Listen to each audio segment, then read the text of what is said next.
வணக்கம் நண்பர்களே, நான் உங்கள் அண்ணாத்த நாகராஜ் பேசுகிறேன். நம்ம வாழ்கிற வாழ்க்கையை சந்தோஷமாக வாழ்கிறதுக்கு நம்ம என்னென்ன விஷயங்களை வாழ்க்கையில் கடைப்பிடிக்கணும் அப்படின்றதுல நம்ம போன வீடியோவில் எண்ணம் போல் வாழ்க்கை அப்படின்ற விஷயத்த பார்த்தோம்.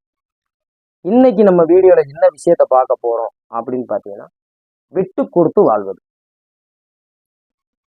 அதாவது நம்மளுக்கு பிடித்தவர்களுக்காக, நம்ம சொந்தக்காரங்களுக்காக, கூட பிறந்த சகோதர சகோதரிகளுக்காக, நண்பர்களுக்காக என்னென்ன விஷயங்களை விட்டு கொடுக்கணும் அப்படின்றத பத்தி பார்ப்போம். விட்டு கொடுத்தவன் கெட்டு போனதில்லை அப்படின்னு ஒரு பழமொழி இருக்கு. விட்டு கொடுத்தவன் கெட்டு போனதில்லை. விட்டு கொடுத்து வாழ்ந்தவன் என்னைக்குமே நல்ல நிலைமைக்கு தான் போயிருக்கான். யாருமே அழிஞ்சு போனதில்லை அப்படின்றது அதோட விளக்கம். அதுல யார்கிட்ட என்னென்ன விஷயங்களை நம்ம விட்டு கொடுக்கணும். முதல் விஷயம், நம்ம பெத்த அம்மா அப்பா. என்னைக்குமே நம்மளோட அம்மா அப்பா நம்ம பிள்ளை நல்லா இருக்கணும், வாழ்க்கையில நல்ல இடத்துக்கு போகணும் அப்படின்னு எந்த ஒரு எதிர்பார்ப்பும் இல்லாம நம்ம மேல நம்பிக்கை வச்சு நம்மளை இன்ச்சா நகர்த்தி கொண்டு போறது நம்மளோட அம்மா அப்பா. அப்படிப்பட்ட அம்மா அப்பா நம்மளை கண்டிக்கிறாங்க அப்படின்னா அது 100% நல்ல வழியில போகணுன்றதுக்காக தான் இருக்குமே ஒழிய, தவறான வழியில போகணும், என் மகன் கெட்டு போயிடணும்னு யாருமே நினைக்க மாட்டாங்க. எந்த அம்மா அப்பாவுமே என் குழந்தை நல்லா இருக்கணும் தான் நினைப்பாங்க. அதனால அவங்க நம்மளை ஒரு விஷயத்துக்கு கண்டிக்கிறாங்க அப்படின்னா எதிர்த்து பேசாதீங்க, அவங்க சொல்ல தட்டாதீங்க. என்னைக்குமே அம்மா அப்பாவோட சொல்ல தட்டாதீங்க. அவங்க நம்மளோட நல்லதுக்கு தான் சொல்லுவாங்க. முதல் விஷயம், அம்மா அப்பாட்ட எதிர்த்து பேசுறத விட்டு கொடுத்துரும். எதிர்ப்பை விட்டு கொடுக்கணும். எதுக்கு எடுத்தாலும் திட்டுறாங்க, இவங்களுக்கு வேற வேலை இல்லை அப்படின்லாம் நினைக்கவே கூடாது. சின்ன சின்ன விஷயத்துக்கு கூட திட்டுறாங்கன்னா சின்ன சின்ன விஷயத்துல கூட நம்ம சரியா இருக்கணும்னு எதிர்பார்ப்பாங்க. என் மையன் நல்லா சம்பாதிச்சு என்னைய அங்க கூட்டு போகணும் இங்க கூட்டு போகணும் எதிர்பார்க்கவே மாட்டாங்க. நான் கஷ்டப்பட்டு என் பிள்ளைய நல்லா வளர்க்கணும் அப்படின்னு தான் நினைப்பாங்களே. அதே வளர்ந்து எங்களை காப்பாற்றணும் எந்த தாய் தகப்பன்னு நினைக்க மாட்டாங்க. அதனால முதல் விஷயமா அம்மா அப்பாட்ட எதிர்த்து பேசுறதை விட்டுருங்க. அடுத்து, நம்ம கூட பிறந்த சகோதர சகோதரி. நம்ம இந்த ஒரு பிறப்புல தான் நம்மளோட அம்மா அப்பா சகோதர சகோதரிகள் கூட பிறந்திருக்கோம். நம்ம திருப்பி நினைச்சா கூட அடுத்த பிறவியில இதே அம்மா அப்பா இதே சகோதர சகோதரிகள் கூட பிறக்க முடியாது.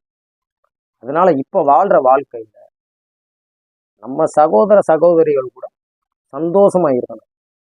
அவங்ககிட்ட நம்ம எதை விட்டு கொடுக்கணும்? பொறாமப்படக்கூடாது. பொறாமன்ற எண்ணத்தை விட்டு கொடுக்கணும். சில வீட்டுல சண்டை வரும்.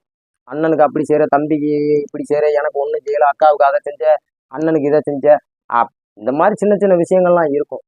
சில வீட்டுல பெரிய லெவல்ல சொத்து பிரச்சனைகள்லாம் இருக்கும். இருந்துட்டு போகுது, நம்ம கூட பிறந்தவங்க தானே, சாப்பிட்டா சாப்பிட்டு போறாங்க, நல்லா இருந்துட்டு போட்டும். நல்லா இருந்துட்டு போட்டும் நினைக்கிறவங்களே நல்லா இருப்போம். அதனாலதான் நான் முதைய சொன்னேன், விட்டு கொடுத்தவன் கெட்டு போனதில்லை. அந்த பழமொழி இந்த இடத்துக்கு தான் பொருத்தமா இருக்கும். நம்மளோட கூட பிறந்தவங்க 10 ரூபா கூட சாப்பிட்டு போட்டோம். அவனுக்கு ஒரு வீடை கொடுத்த, எனக்கு வீடு கொடுக்கல, எனக்கு இந்த இடத்த கொடுத்த, இதெல்லாம் வேணாம். நல்லா இருக்கட்டும். நம்ம கூட பிறந்தவங்க நல்லா இருந்தா நம்மளும் நல்லா இருப்போம். அதனால நம்ம கூட பிறந்தவங்கள்ட்ட பொறாமையை விட்டு கொடுத்துருவோம். பொறாமைன்ற எண்ணத்தை விட்டு கொடுத்துருவோம். அடுத்தது, ஸ்கூல் ஆசிரியர்கள். நம்மளை பெத்த தாய் தகப்பனுக்கு அடுத்து நம்மளோட எதிர்காலம் நல்லா இருக்கணும்னு எந்த ஒரு பிரதிபலனும் இல்லாம நம்மளுக்கு நல்ல வழியை காட்டுற தெய்வத்துக்கு சமமானவங்க ஆசிரியர்கள். அவங்கள்ட்ட நம்ம எதை விட்டு கொடுக்கணும்? பொய் பேசுறதை விட்டு கொடுத்துறோம். சின்ன சின்ன விஷயத்துக்கு கூட நம்ம பொய் சொல்லி லீவு போடுறது, எதுக்கு எடுத்தாலும் பொய் பேசுறது, வாத்தியாட்ட ஹோம்ஒர்க் கேம்பா செய்யலைன்னா ஏதாவது ஒரு காரணம், காய்ச்சல்ன்றது, தலைவலின்றது, அதெல்லாம் விட்டுறணும். அவங்க ஏன் நம்மளை போட்டு படிக்க வைக்கிறாங்க, அடிக்கிறாங்க? நம்ம நல்லா இருக்கணும் தான் அவங்க சொல்றாங்க. அதனால பள்ளிக்கூடத்துல ஆசிரியர்கள்ட்ட பொய் பேசுறதை விட்டு கொடுத்துருங்க. 4 அடி அடிக்கிறாங்களா, அந்த 4 அடி அடிக்கிறது நம்ம எவ்வளவோ அந்த 4 படியை உயர்த்தும். 4 அடி நம்மளை 4 படி உயர்த்தும் வாழ்க்கையில. அந்த 4 படி உயர்ந்து போய் உட்காரும் போதா வாத்தியார் நம்மளை எதுக்கு அடிச்சாரு அப்படின்றது நமக்கு புரியும். அடிக்கும்போது புரியாது, படிக்கும்போது புரியாது. 4 அடி உயர்ந்து ஒரு நல்ல நிலைமையில போய் உட்காரும் போது அந்த வாத்தியார் அடிச்ச அடி மதிப்பு தெரியும். அதனால நம்மளுக்கு நல்வழிப்படுத்துற ஆசிரியர்கள்ட்ட பொய் பேசுறத விட்டு கொடுத்துரும். அடுத்தது உறவினர்கள், நம்மளோட சொந்த பந்தம். சொந்த பந்தத்திட்ட நம்ம எதை விட்டு கொடுக்கணும்? பகைமை அப்படின்ற எண்ணத்தை விட்டு கொடுத்துரும். பகை உணர்ச்சியே இருக்கக்கூடாது. எங்க அப்பா கூட அவர் பேச மாட்டார், அதனால நான் அவர்கிட்ட பேச மாட்டேன். எங்க அம்மா கூட இவங்க பேச மாட்டாங்க, நான் அதனால அவங்ககிட்ட பேச மாட்டேன். எங்க அக்காவை திட்டினாங்க, எங்க அண்ணனை திட்டினாங்க, இதெல்லாம் சின்ன சின்ன விஷயங்கள். இதெல்லாம் விட்டு கொடுத்துரும். இதெல்லாம் மைண்ட்ல ஏற்றவே கூடாது. சில வீட்டில் கேட்பாங்க, என்ன நீ அவன்கிட்ட பேசிக்கிட்டு இருக்க? ஆடு பகை குட்டி உறவா அப்படின்னு கேட்பாங்க. ஆடு பகையாயிட்டு போகுது, குட்டி உறவா இருந்தா என்ன தப்பு? நம்ம அம்மா அப்பாவோட பகைமை ஆயிருச்சு, பேச மாட்டாங்க அப்படின்னா அதுக்காண்டி நம்மளும் பரம்பரையா அப்படியே பகை உணர்ச்சியோடயே இருக்கணுமா? கிடையாது. உறவினர்கள் நமக்கு என்னைக்குமே கை கொடுக்குறவங்க.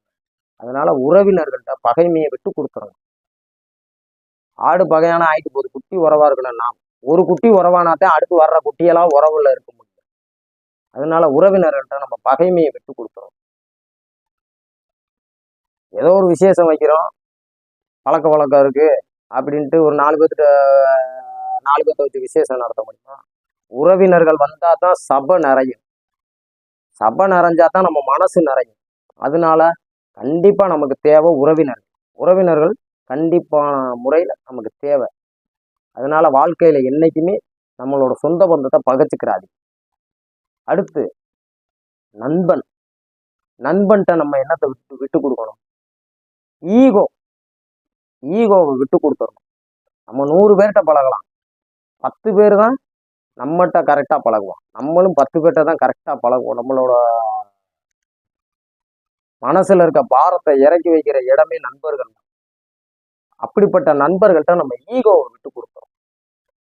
நல்ல நண்பன், நல்ல வழிகாட்டி, நம்மளுக்கு நல்ல வழி சொல்ற நண்பனை என்னைக்குமே ஈகோன்ற ஒரு சின்ன விஷயத்தினால இழந்துடக்கூடாது. அப்படிப்பட்ட நண்பர்கள்ட்ட நம்ம ஈகோவை விட்டு கொடுக்கறதுல குறையவே மாட்டோம்.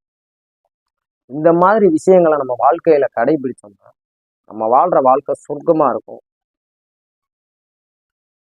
அடுத்து நம்ம வாழ்ற வாழ்க்கையில என்ன விஷயத்த கடைபிடிக்கணும் அப்படின்றத அடுத்த வீடியோல பார்ப்போம். அது வரைக்கும் உங்களிடமிருந்து விடைபெறுவது உங்கள் அண்ணாத்த நாகராஜ். நன்றி, வணக்கம்.